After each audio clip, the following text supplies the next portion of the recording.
This is the first day of the First Friday series, and this is the beginning of the Social Justice and Cultural Studies major. Really excited about that. So welcome to all of you, and really excited to partner with so many departments at SPU to focus on environmental justice from multiple perspectives. We will have two speakers which will be introduced, and then we will have a panel afterwards to briefly reflect on why environmental justice is important to each of these different professors from their different perspectives and fields. So a couple quick announcements. There are wonderful study abroads on campus, especially with Lake Island and Galapagos. And then very soon, if you're interested in cultural studies, I'm taking students to Spain and Morocco. So if there's any interest in learning about Arab Spring and reading literature from the perspective of Moroccan women, thinking through the golden age of Islam and transnational connections between those two countries, then feel free to take one of these flyers. It's like, have a lot of food and then I'll pass you things. It's sort of like a test.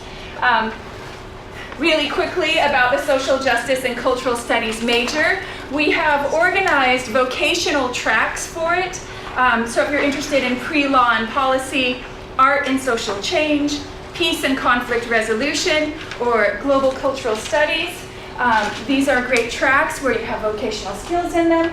This is also a great major to double major in. We have, I'm going to the scientists, 3 people in science, and we would welcome more to think through this lens of cultural studies and power, and then also to think through as we move towards maybe future work in environmental justice.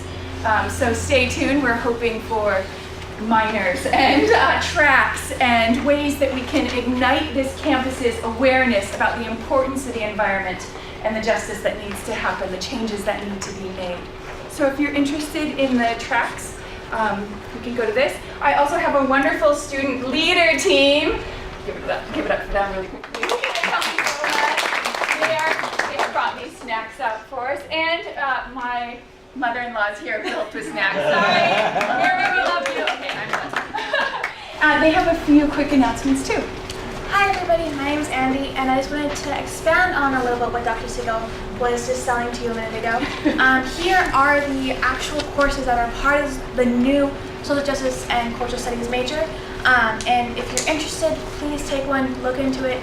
Like she said, easily to double major. And then there is, if you really want Dr. Siegel or Dr. Brown to really sell it to you one-on-one, or just have questions, here's the sign-up sheet. If you want to get involved anyway, you can just talk to them. If you start, as you go through your career and calling, you can actually start to process it and think about it. And just let you know, you can also add the Cultural Studies major if you're interested in these events, the different community events that hopefully will be posted everywhere.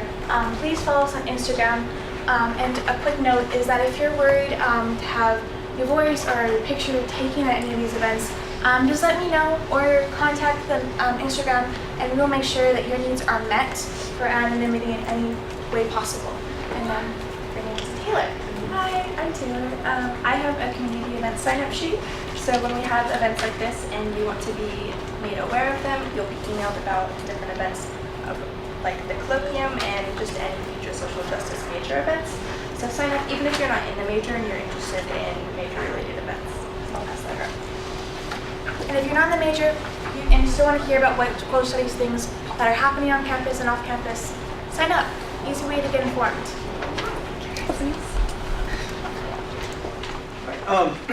So Dr. Siegel asked me to introduce this panel today, and I just first thank you to Dr. Siegel for organizing this whole thing. As way of introduction, I started thinking about who our speaker is going to be, and I just want to run through this list really quick. We have a political scientist, a couple of biologists, a couple of theologians, and a geographer, being introduced by an English professor and then hosted by another English professor. And what struck me as so unique about this is how interdisciplinary environmental justice is. It's not one of those issues that's just housed within a single discipline. You know, we all have stakes in the issues that we're going to be talking about today. So I'm really excited to see all these various people from across campus come together to share with these issues. Our first speaker today is Dr. Tanya Haynes from Seattle University. She's the director of the Environmental Studies program there, and she'll be speaking to some of her work that she's doing. She'll be followed by Dr. Kathleen Braden, professor emerita here at SPU, geographer, much loved, and she'll be following up. And then we'll have our panel, Dr. Ryan Ferrer from biology, Dr. Eric Long, also biology, Dr. Mike Langford, and Dr. J.J. Johnson Lease from theology. And they'll be speaking to what environmental studies or justice looks like within their respective fields. So, Dr. Hayes. Okay, thank you. So, yeah, let's go.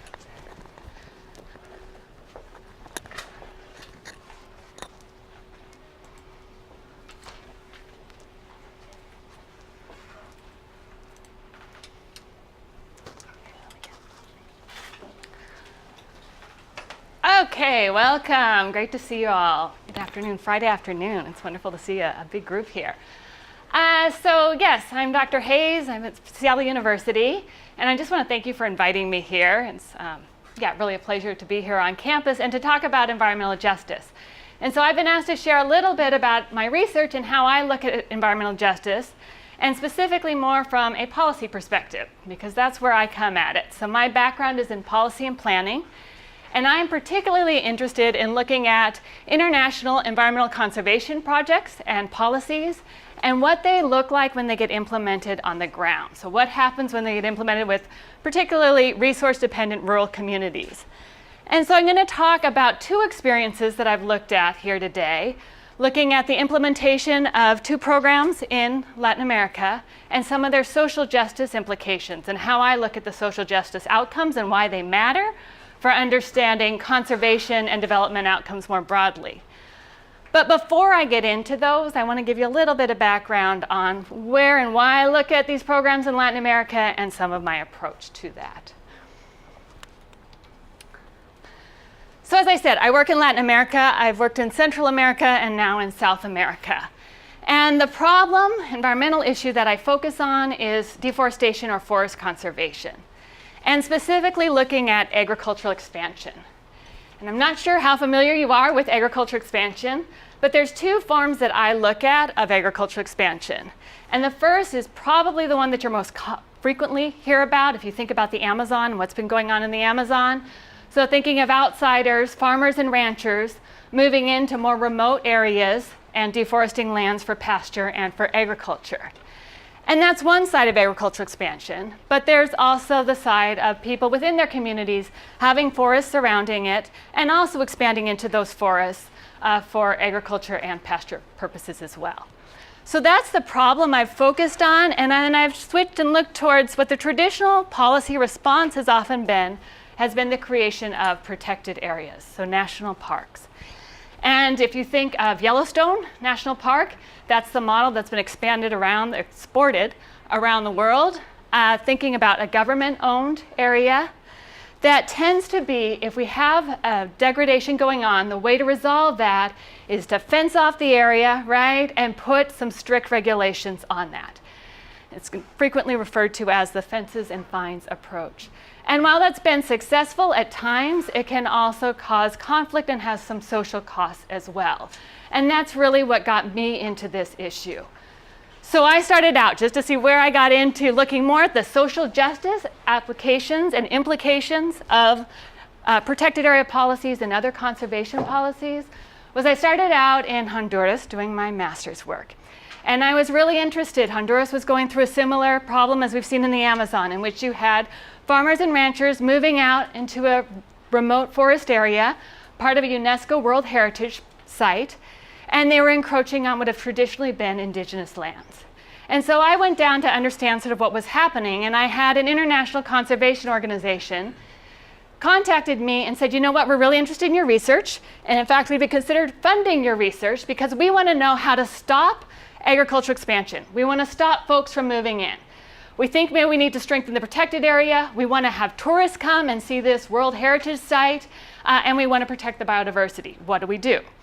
And I looked into it, and I said, okay, well, one of the things you need to recognize is you need to address land rights. Because the reason why farmers and ranchers are moving in here is because they didn't have land in other parts of Honduras, and they've been pushed off their lands, and they see this as the last open space that they can occupy. And likewise, the indigenous residents that are living in this area don't have rights to their land either. So you're seeing conflict emerge because of just a land rights scarcity and resource scarcity, and that needs to be addressed. And they said, whoa, whoa, whoa, whoa, whoa, we don't want to know anything about that. In fact, we don't want to fund your research. We want our name associated with your research because that's too political. We are a conservation organization. We do science, and we're interested in just the conservation, and we don't want to get involved in politics. And that got me, of course, all up in arms because conservation policies are political tools. Anytime you're going to be restricting people's access and use to natural resources, you are going to have winners and losers. Those are talk about power. Those are powerful tools. And we need to understand that. And so that's what's really sparked my research is let's look at protected areas and when are they effective, but let's also look at some other tools that we may have for conservation that may be ecologically sustainable, but also socially just. And that's what I want to share with today. So looking at one is recognition of indigenous land rights and how and when and perhaps why is that effective.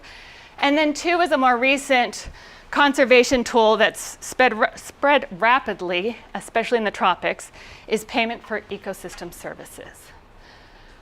But before just when I'm talking about looking into social justice, that's a big term, right? And how do you decide what something is socially just or evaluate that?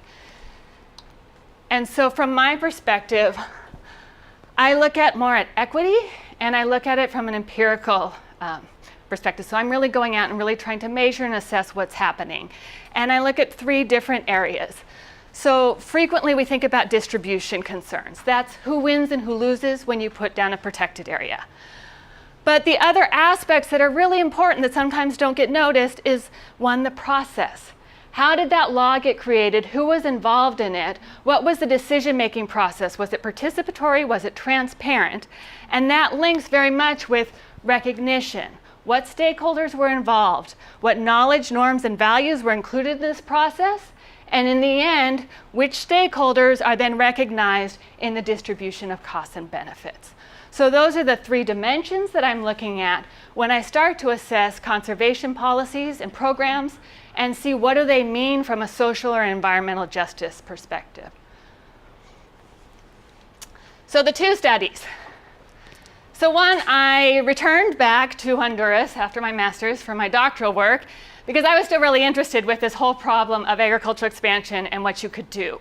And I was fortunate because while Honduras decided that they were going to strengthen their protected area, they were going to bring in more forest guards and they were going to put sort of greater demarcation of the government's control over these lands. On the neighboring, just on the other side of the river in Nicaragua, indigenous residents were facing similar problems with outsiders moving in. There was also what you call a paper park, a park in name that had been created but really wasn't effective.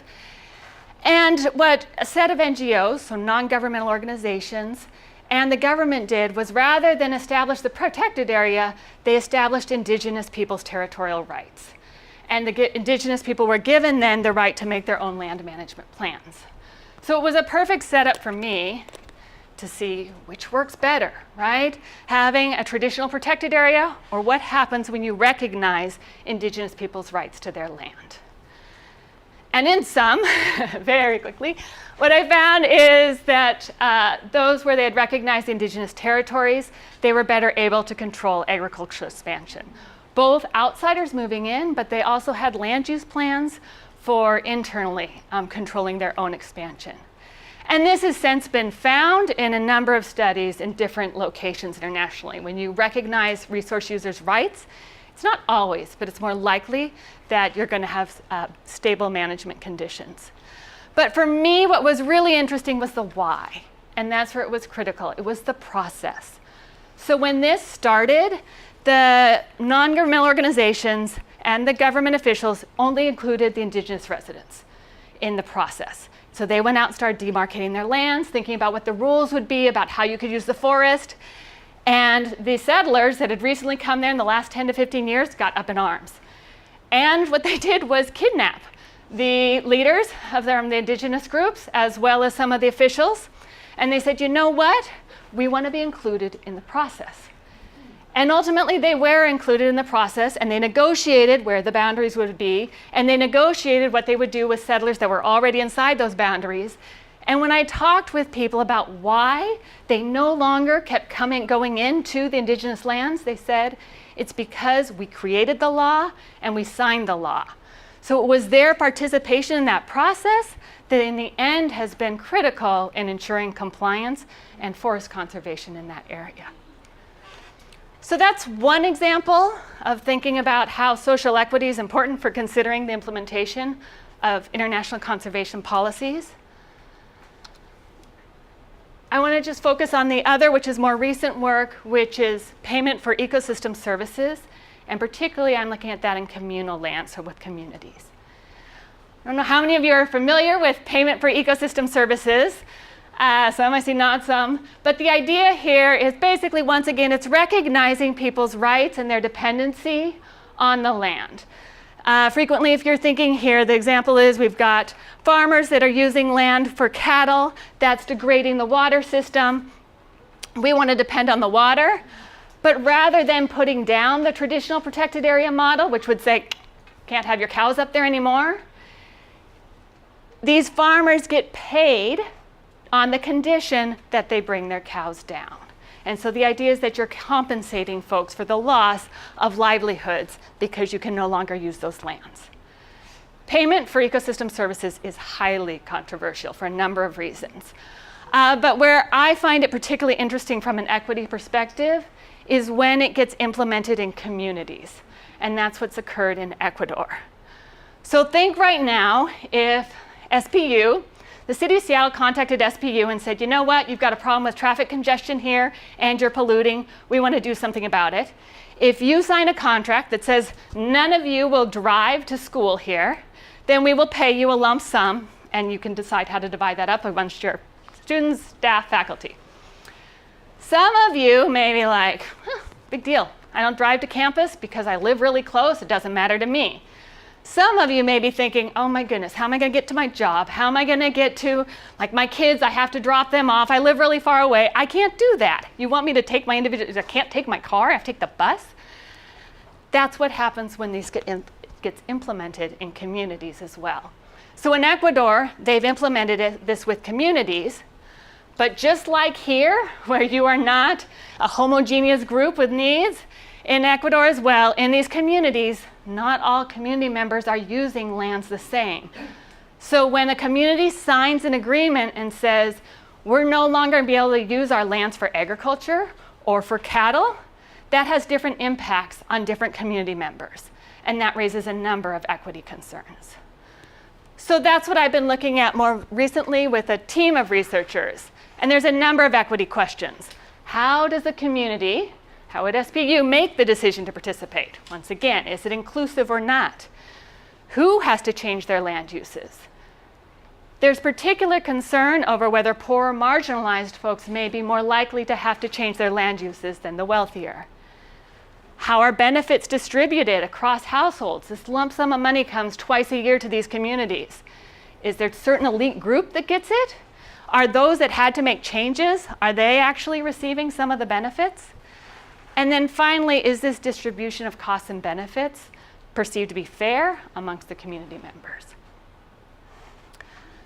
So I don't have time to go through all of these, but I did want to highlight just what has been consistently we've been finding that comes out as mattering in looking at these distributional questions is once again the process matters. And in this case, it's internal processes within these communities, how they make decisions. And what we find is households and communities with participatory and transparent decision-making processes, that it's more likely when you talk to households, they'll say, yeah, I agreed with the decision to participate. In other communities that don't have this, we've seen 50, 40% say that they agreed. So over half of the community didn't agree, and yet they're in the program. The majority then are more likely to comply with land use rules. So once again, if you agreed to the process, you're more likely to follow up with some restrictions. More likely to have received a benefit from the payment, and more likely to perceive that to be the distribution of costs and benefits to be fair. So once again, decision-making and transparent decision-making and inclusive matters. So that quickly was sort of two ways I've looked at social justice and international conservation policies and programs. Briefly, the takeaway messages here is one, these things are, as I said, they're political, and we really need to consider who the winners and the losers are when they're implemented.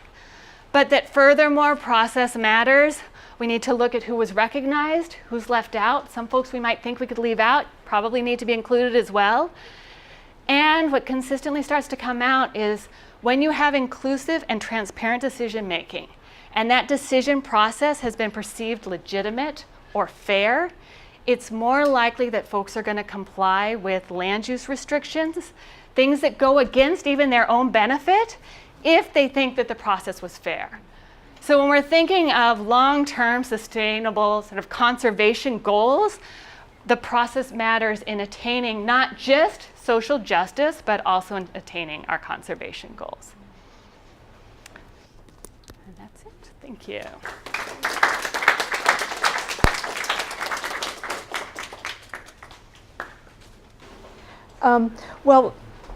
Thank you for Professor Hayes. That was really interesting, and for emphasizing Indigenous people's rights and fairness. Kudos to Dr. Moe for saying I taught geography here, not geology, like I usually hear. And especially to Dr. Siegel for this wonderful major, which I've been very supportive of from the beginning when she envisioned it. And to all of you for being here on a Friday afternoon. I only have a few slides on the PowerPoint because I know we have a panel to hear from, but I wanted to start by telling you something personal. And I don't know if any of you are first generation college students, but I was. And I grew up in the Boston area in a blue-collar Irish Catholic neighborhood. My dad was a meat cutter. Nobody in my family had ever gone to college. And I had to get scholarships and work. And I grew up summers swimming in Boston Harbor next to a coal port and a Procter & Gamble plant and a shipyard. And I can remember sometimes I'd come out of the water and you'd just be covered with oil and all sorts of awful stuff. This is a long time ago. They've since spent millions and cleaned up Boston Harbor. And then when I went to college, I commuted my first year to save money, and we used to drive through a black neighborhood called Roxbury. And I don't know if you know anything about Boston, but it is an extremely segregated and racist city. And Roxbury we used to drive by a animal rendering plant which produced awful effluent and smelled horrible. And I used to think, how can people live next to this plant? And I thought about it for this panel, the difference between what I experienced as somebody from a low socioeconomic neighborhood and somebody from a low socioeconomic neighborhood who was also not white. And I didn't like swimming in that goop in the summer, but these people had to live next to this plant every single day. And so in my discipline, geography is all about location. So I want to talk about environmental justice, but also tell you that it really is also very strongly environmental racism. And in fact, years ago when I first heard about this topic when I was at the University of Washington, the term wasn't environmental justice, it was environmental racism. And if you go back and look at articles published back starting in the 70s when this was first explored, you have to look under the term racism because it very much correlates with not being white as well as being poor, or as Professor Hayes talked about, Indigenous people's rights, people who are marginalized or less in power. So I wanted to make this a little bit about what's going on right now. And knowing this panel was coming up, it caught my attention on September 20th on National Public Radio when there was a story about Hurricane Florence approaching the Carolinas, and the fact that it was very much apparent that if you were a poor person living there, you were going to get hit. And you were going to suffer from it a lot more than somebody who had some means to get away from the hurricane or protect their property. What the story on public radio said that didn't occur to me till I heard it was how little access to flood insurance you would have if you were poor as well. Or you could get flood insurance, but it wouldn't be very good. And if you're interested in this topic, you could find it on the Archives of Public Radio. It was September 20th. Since then, there's been some pretty good stories. So I just pulled a few off the web, for example, from The Guardian. And I guess it's an introduction for these next few slides I have. The main message I want to tell you is that I am not giving you a theory or a political opinion. I'm giving you empirical, verifiable, factual information that if you map bad things in the environment, it almost always correlates with people who do not have the resources to counter what's going on. So location can kill you, and that's not an exaggeration. I'm going to show you a map of Seattle, which will surprise you. And since geographers emphasize location, we're social scientists who look at location, this is very much part of what I used to teach about here at SPU. So Seattle Times had an interesting article recently about this, and Jean Bach, who's a very good researcher and does a lot of articles with data for the Times and maps, we like maps, says, for example, in King County, you can predict how long people will live by knowing where they live in King County and looking at the census information. So then the question is that just a coincidence? Is there a correlation between it? Is there cause and effect? There's definitely a correlation and probably cause and effect for a lot of things besides what to do with the environment, but the environment is part of it.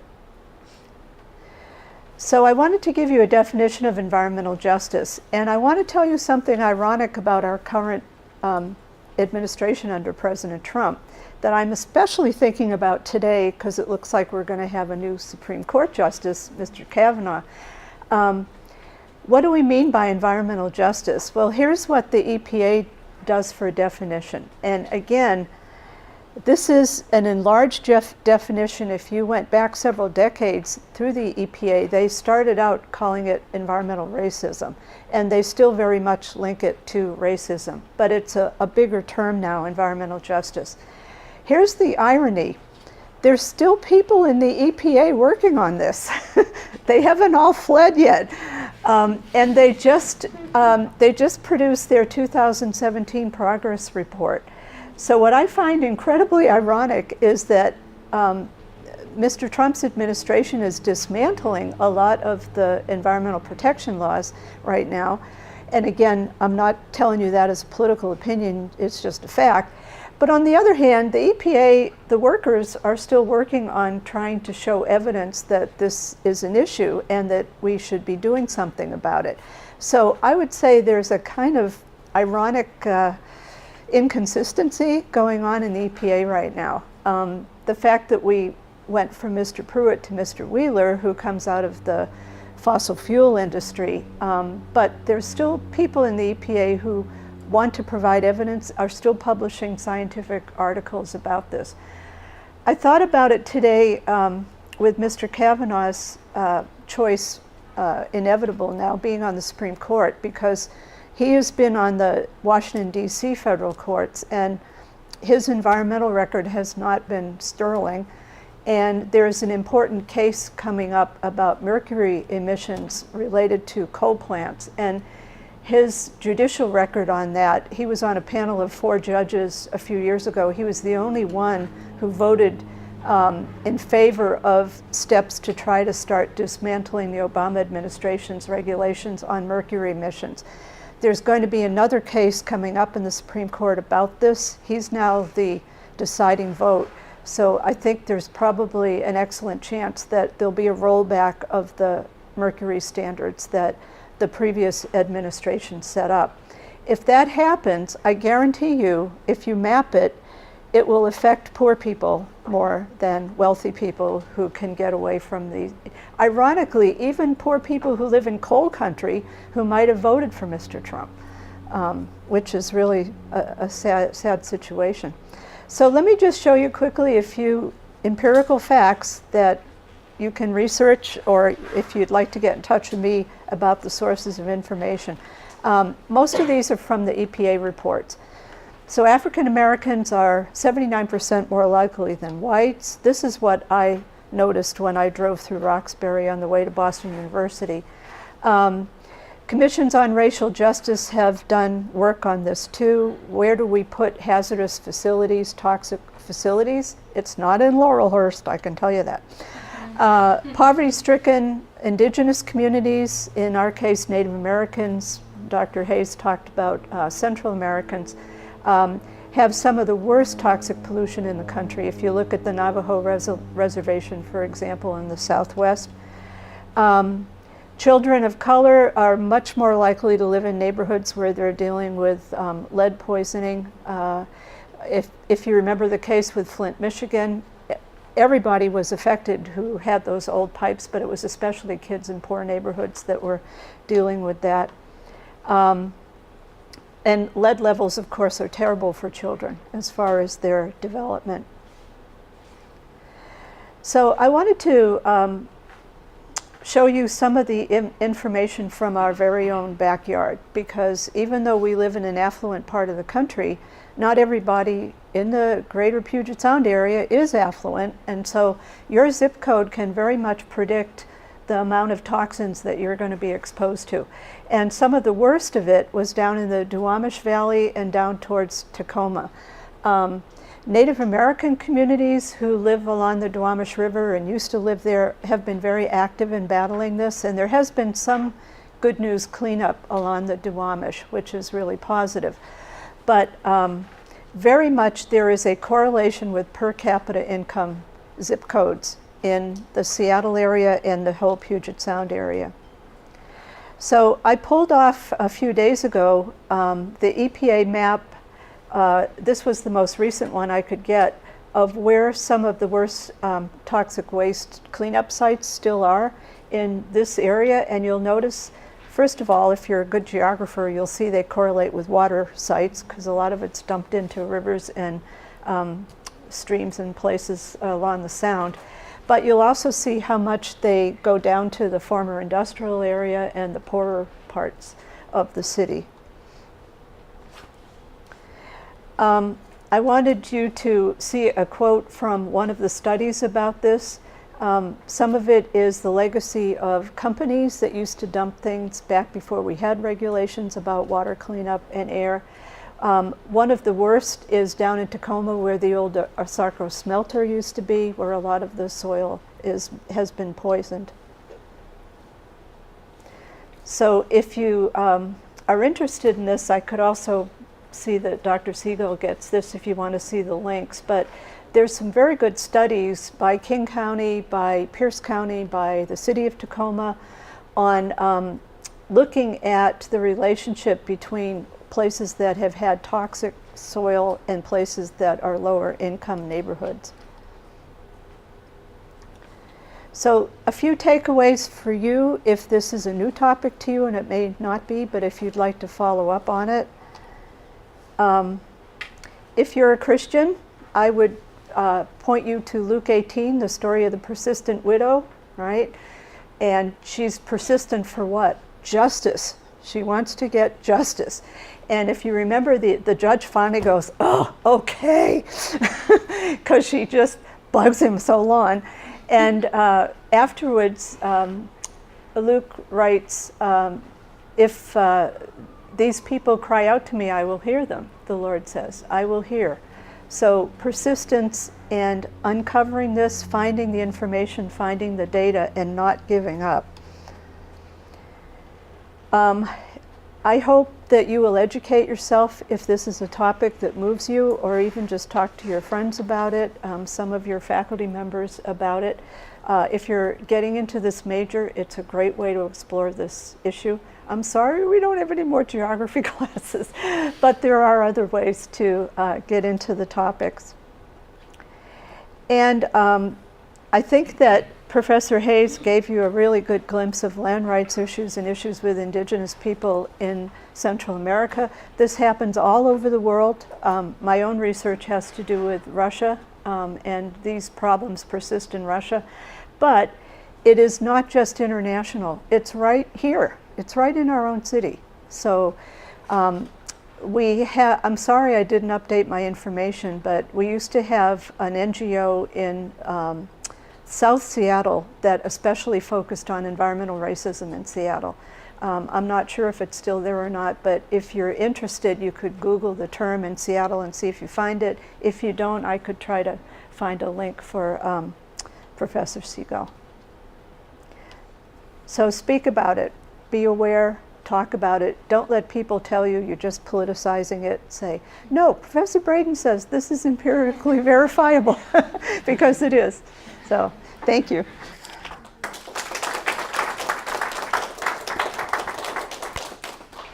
So I'd like to invite our 4 panelists to come up, and I'll take seats up here. And maybe you could each take a few minutes to explain why environmental justice is important to your discipline. And then we can open it up for questions from the whole crowd here.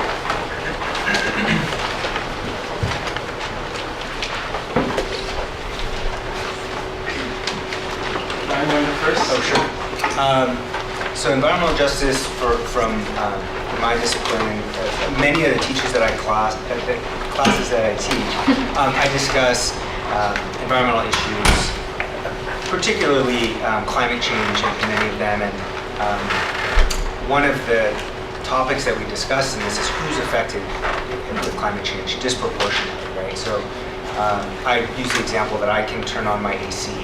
I don't actually have AC, but I could theoretically, right? Or I could leave town on a particularly warm day. If there's, as we saw here, if there's a flood, I can leave town with relative ease.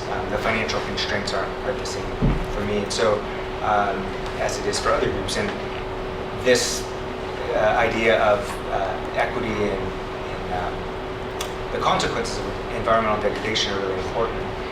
I'm actually also, this just kind of enrages me and makes me really sad, but it's also what sort of drives the discussions and drives our actions as well. One of the things that I think is also always on the edge of my mind, and we do discuss this, but usually after we look at places like low-lying islands and sea level rise, is also who's impacted by the potential curbing of environmental degradation. And so issues like the regulations around coal or oil, people who would be impacted perhaps by losing jobs, I think is an important thing to consider. As Dr. Hayes pointed out, these are stakeholders that can and should be part of the discussion. And there's a new proposition coming up on carbon emissions. And I think one of the potential strong suits of that is that it really takes into account some of the groups that are affected by carbon emissions disproportionately, but also that will be affected by the regulations that would be imposed, or the consequences of the fees that would be imposed. So that's sort of a perspective that I consider a lot in classes. Great. I am Professor J.J. Johnson in the School of Theology, and I teach biblical studies. And I just wanted to begin by a little personal note. I was actually raised on a cattle and wheat farm in Kansas, and then I married a 4th-generation commercial salmon fisherman. So for me, the environmental issues are sort of in my DNA, kind of connected to the soil and the sea. And so as a biblical scholar, about a decade ago, I was introduced to eco-theology, which is a relatively new discipline. And just as a little caveat here, the Day of Common Learning is coming up, and we actually have an eco-theologist who's going to be presenting. This is a book that he contributed to called Evangelical Eco-Theology. So Dr. A.J. Swoboda is going to be speaking, so I really encourage you to go to that, because a lot of my discipline will be discussed further at that. In terms of how environmental studies connects with my passion for biblical studies, I have 5 very, very quick points I want to mention. And the first is that the Bible is actually an agrarian book. The authors of the Bible were so connected to the soil. They were from a time and period in which they woke up, and their needs were very much tangential to the environment in which they lived, much more so than most of us. So that is really important as we come to the Bible. And as we come to that, we'll see that a lot of the topics of the Bible actually have to do with environmental issues. From the very beginning, Genesis 1, for example, talks about humanity being created in the image and likeness of God. And then immediately, it doesn't say this is what it means, that humanity is created in the image and likeness of God, but it says you are to have dominion and rulership over the earth. Now, those particular terms in English have been misused, but in the Hebrew, it's pretty clear that they are not terms that refer to dominion as in dominate the earth, but rather in terms of being in the stead of God, who declared that the creation is good. And so that we are to approach the creation as good. And Genesis 2 is another creation narrative. And the command given to the very first human, Adam, is to tend the garden. And that term in Hebrew really means to kind of serve the creation that we're given. So these themes we see all the way through the scriptures. In the laws, for example, so many of the laws are in regard to what our relationship to the land is and the creation. Sabbath laws and Jubilee laws. The earth and the animals are to rest, just as the humans are. Being raised on a farm, I know that. You can't abuse the earth. I mean, it needs to rest. It needs to have fallow time and so forth. The prophets, for example, when you look through them, they are just pointed to the Israelites. They are so critical of how the Israelites have cared for the land. And they say the land is in turmoil because of how you have treated them. And in fact, I have a text here in Isaiah. It says, the earth lies polluted under its inhabitants, for they have transgressed laws, violated the statutes, broken the everlasting covenant. Therefore, a curse devours the earth, and its inhabitants suffer for their guilt. That means humanity's guilt. And so these passages and many others talk about human actions and inactions has caused detrimental condition of the earth. And then, of course, the final chapters of the earth, which we talk about eschatologies, theological terms like the last times. The text seems pretty clear that it's not that the earth is going to be destroyed, but rather that God is going to come down, and our role is to reconcile the earth to God. And so in biblical studies, it's just throughout the biblical narrative, we have these wonderful themes that are so related to the environment. So I encourage you to come to the Day of Common Living and hear about it. My name is Mike Langford. I also teach in the School of Theology. I don't know how much more I have to add. That's great. I wrote it down because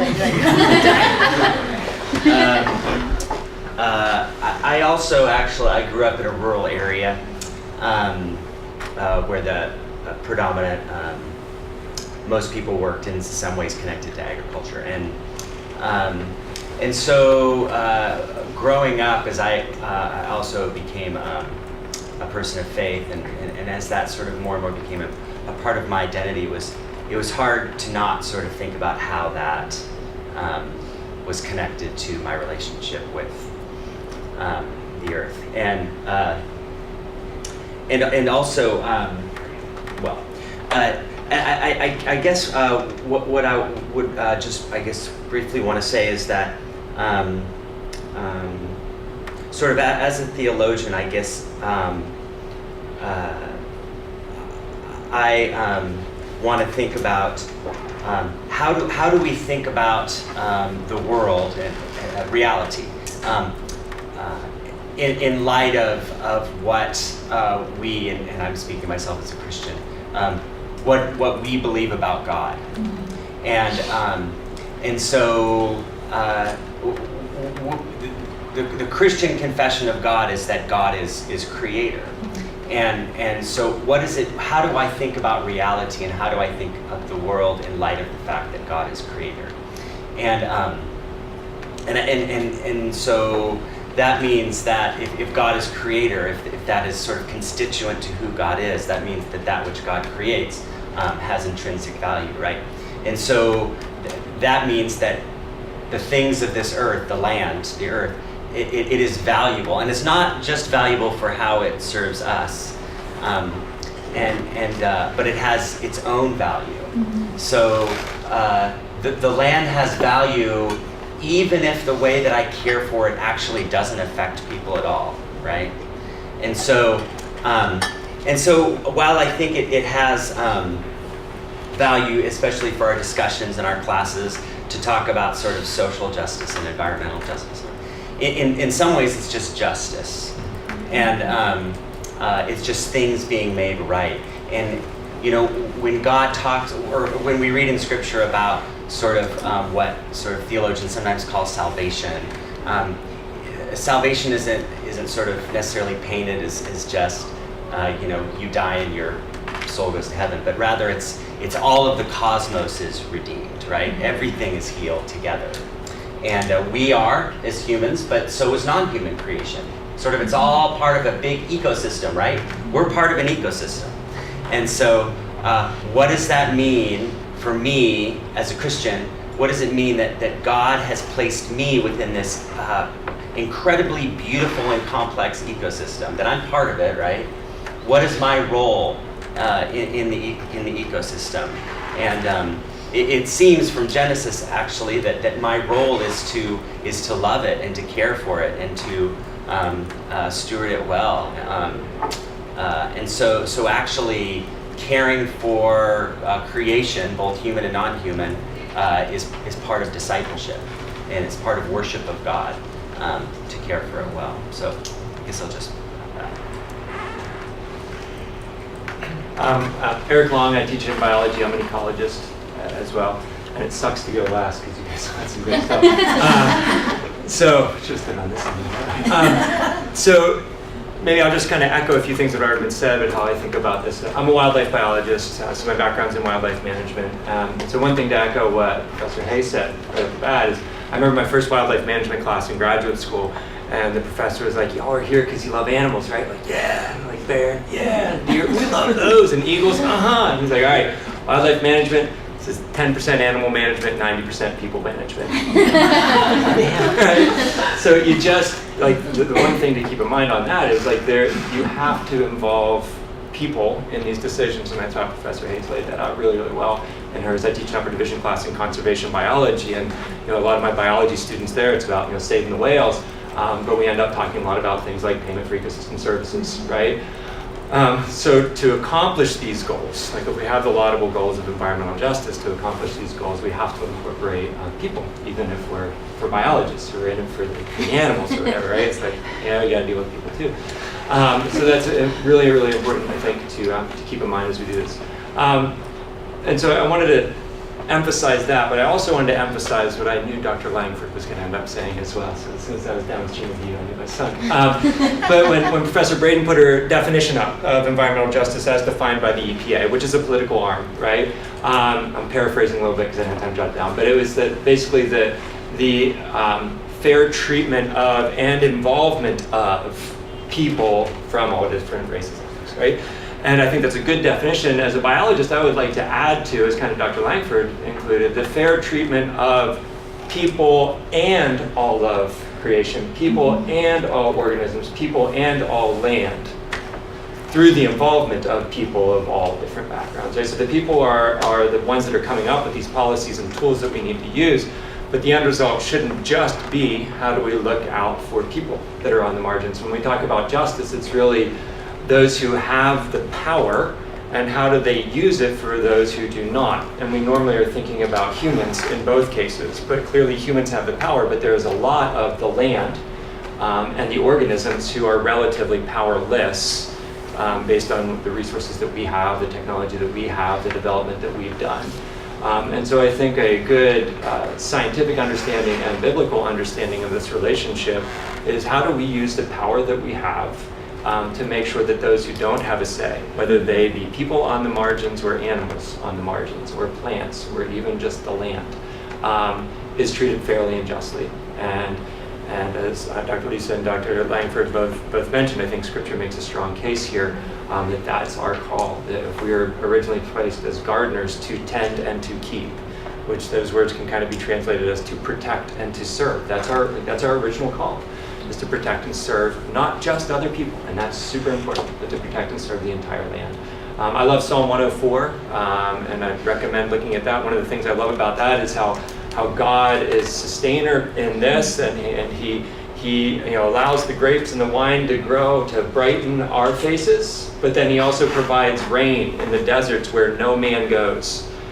He provides food for the cattle, and he provides food for the lion, right? And classically we think of lion as our enemy, but no, God loves the lion and cares for it as well.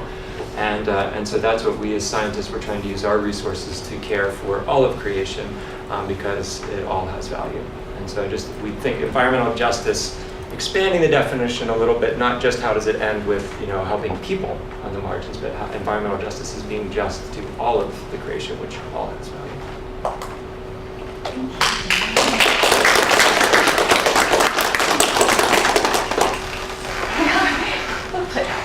Okay, thank you so much, all of you. I know we just have a few minutes left, but if I could invite our two speakers to come back up again, and all of us, if you have any questions, and Peter, why don't do you want to feel?